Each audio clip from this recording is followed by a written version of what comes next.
Hi, I'm the ostomy nurse that's going to help teach you how to do an ostomy change today. So we're going to start with looking at all of the products that we're going to need before we remove the ostomy appliance that's already on. You're going to see on your screen now a list of products and their descriptions, and you can pause at any time and refer back so you have an understanding of what we're talking about in the video. Dry white wipes. Soft wipes, some will be wet with water only, some will be dry, can be purchased online, are soft for stoma cleaning. Absorbent pad, optional but helpful and part of ostomy appliance change, can be substituted with a towel or any other absorbent material. Scissors. You'll be provided with scissors by the ostomy nurse, but nail care scissors are also useful in cutting the skin barrier. Skin barrier. This will be cut out based on the measured size of the stoma and adhere to your abdominal skin around the stoma. The size of the skin barrier will vary based on the size of the stoma. Adapt ring. Flexible hydrocolloid ring that applies to the back of the skin barrier after the measured size is cut out. This assists with achieving an adequate seal and extends wear time. 3M Cavalon. Liquid skin barrier film that applies wet but dries to sealant skin, usually used with stoma powder or to protect skin from trauma during adhesive removal. Scent-proof bag. Pack of 10 are in each box of pouches. These are scent-proof and can be used to discard the old appliances and wipes from the stoma care. Pouch. Lock and roll with micro-sear closure with floating flange to snap onto the skin barrier. Tabs on either side of pouch flange to attach to a belt.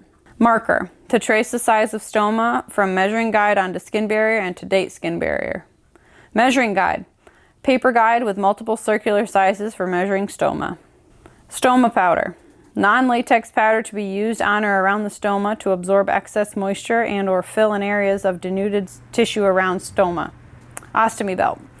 Adjustable elastic belt that attaches to tabs on either side of the ostomy pouch for additional support of skin barrier.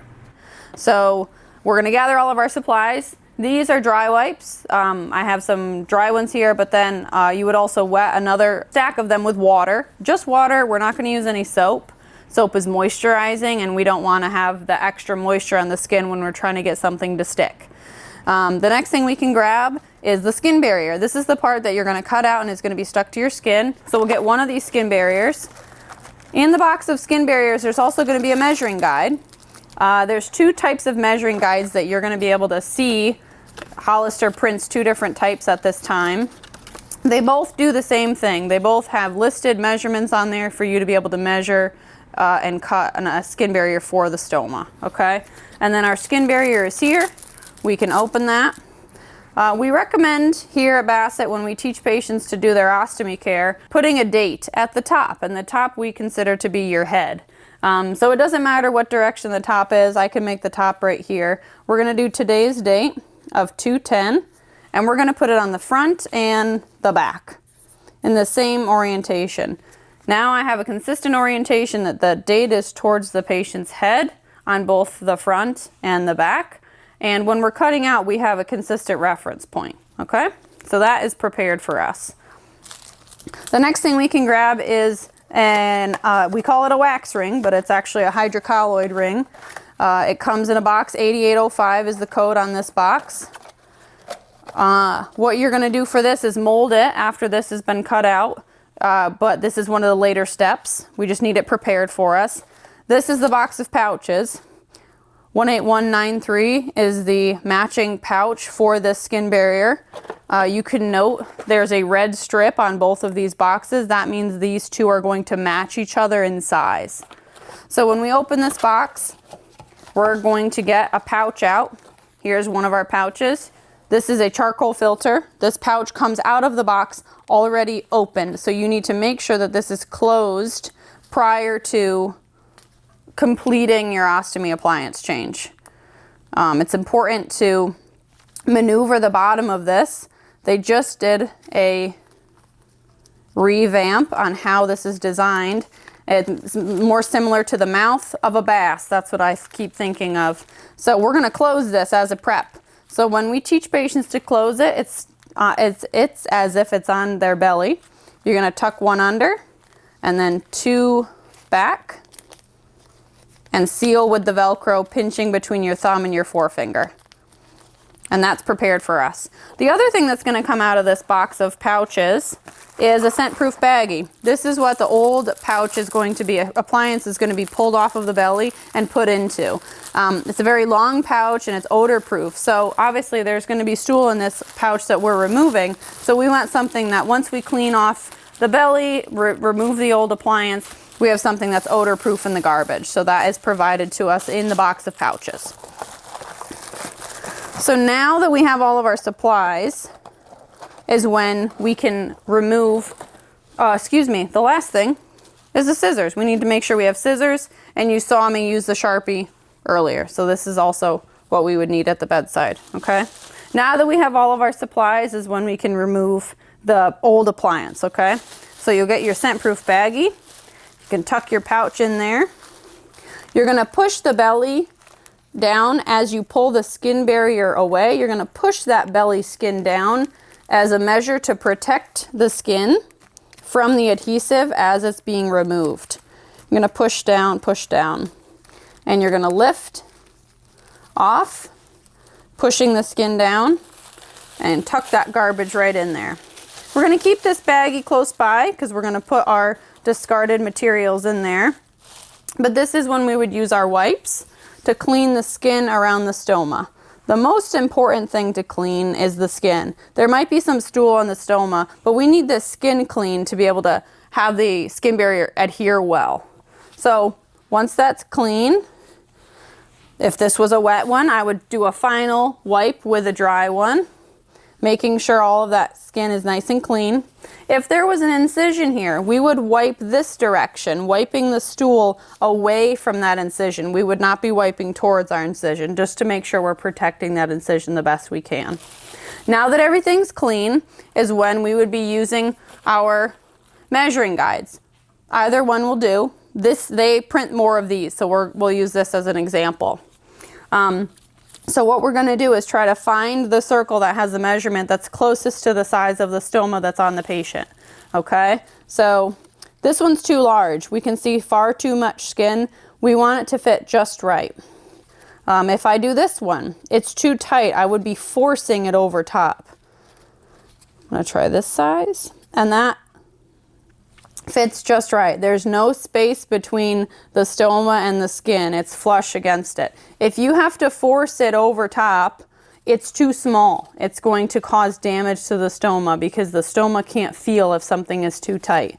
If you have something that's too loose, like this, it's a little too wide, the stool could get on the skin and break the skin down, which is then going to cause complications, undue pain, and more problems, more frequent changes, okay? So what we measured was 1 1/4 or 32 millimeter. So we have that number here. And what we can do is look at the back of the skin barrier. We're gonna put it here, hold it in place, and trace. While we trace, it's always recommended to cover the stoma in case stool comes out because it can at any time. So you'll hold that in place. We know that the top is towards the patient's head with that date. And we're going to trace that circle onto the skin barrier. So now we have a traced circle there. The scissors that you have are curved. That curve is going to go in the direction that you're cutting. The center is cut out for a reason. You're going to start through and start cutting. The deeper back in the blade you go, the more accurate your cuts are going to be, so you don't have jagged edges. So you're going to cut around the circle that we measured. A nice, smooth, slow cut.